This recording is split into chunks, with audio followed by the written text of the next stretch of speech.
Ամեն ինչ սկսվեց նախօրեին, երբ Փաշինյանը Facebook-յան իր էջում տարածեց իշխանական կայքի մի հրապարակում, ըստ որի իբր ընդդիմադիրները պետական հեղաշրջում են նախաձեռնել։ Լույսը չբացված արդեն հայտնի դարձավ, որ զանգվածային խուզարկություններ են սկսվել։ Սրբազան շարժման տելեգրամյան ալիքում գրեցին խուզարկությունները շարժման աջակիցների, այդ թվում Բագրատ arczepiskopos Գալստանյանի տներում են։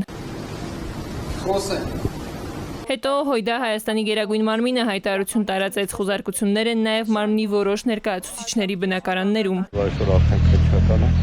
հերթական հեքիաթ լավաշն է հրապարակել, որը իշխանությունների, բռնաճնշումների,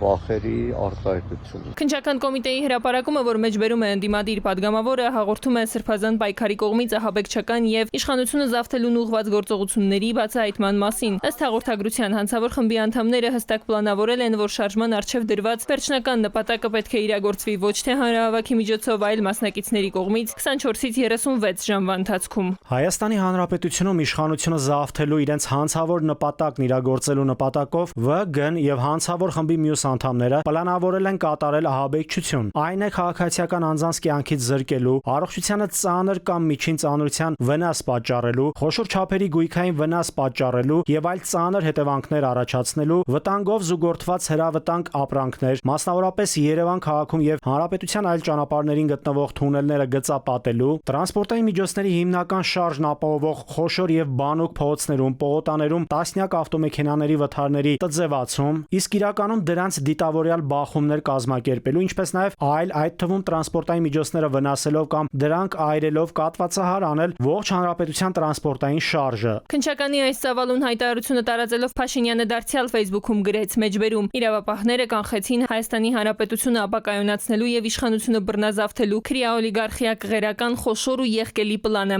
Իդեպ հաղորդագրությունը տարածելուց հետո քննչականը նաև ձայնագրություններ հրապարակեց, որում նախնական տվյալներով Բագրատ Սրբազանը քննարկում է փողոցային պայքարի կազմակերպման մանրամասները։ Երեկվա հրապարակված հեղաշրջման պլանն ու այսօրվա գործողությունները ուղիղ կապ ունեն։ Ընդդիմադիր падգամավոր Արթուր Սարգսյանի համոզմունքն է, որի տուննել են այսօր առավոտյան 8-ին խուզարկել, առգրավվել են փաստաթղթեր, երեխաների հեռախոսները։ Այս ինչ որ անում են, դրանով մեզ չեն կարող լրացնել։ Այս զարգացումներից հետո արդեն դիմակավորված ԱԱԾ աշխատակիցները բերման ենթարկեցին Բագրատ Սրբազանին։ Նրա տան մոտ իրավիճակը լարվեց։ Քեզ շատ քիչ ժամանակ է մնացել։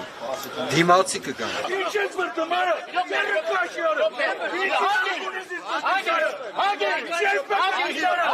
Իրավապահ մարմինները ակնհայտորեն քաղաքական պատվեր կատարելով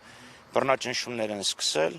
մեր հայրենակիցների նկատմամբ, ովքեր սրբազան շարժման ակտիվ մասնակիցներ են։ Ակնհայտորեն ոչ մի հիմք չկա, գոնե այն թուղթը, ինչ որ ես եմ տեսել։ Մինչև ընդդիմադիրները կատարվածը բացառապես քաղաքական համատեքստում են մեկնաբանում, իշխանականները մեղադրանքի ալիք են գեներացնում սոցցանցերում, շարժման աջակից ընդդիմադիր գործիչների հասցեին ահաբեկչություն ձեռնարկելու համար։ Բոլոր քաղաքական գործիչները, կուսակցությունները հրապարակված ձայնագրությունները լսելուց հետո, եթե չեն դատապարտելու, հստակ դիրքորոշում չեն հայտնելու կամ ավելի վատ, միանալու են սրբապիղծ շարժմանը, կրելու են Հայաստանի պետականություն թաղելու փորձերի ողջ քաղաքական պատասխանատվությունը։ Սա նախ եւ առաջ վերաբերում է խորհրդարանական ուժերին, ինչպես նաև արտախորհրդարանական ուժերին։ Ավելի ուշ Բագրատ arczepiskopos Գալստանյանին մեղադրանք առաջադրվեց ահաբեկչություն իշխանության յուրացում հոդվածներով։ Մեղադրանքը սակայն Սրբազանը չի ընդունում, ըստ նրա փաստաբանի կալանավորման միջնորդություն է ներկայացվել։ Տիգրան Միկրուղինյան, ժամը լրատվական։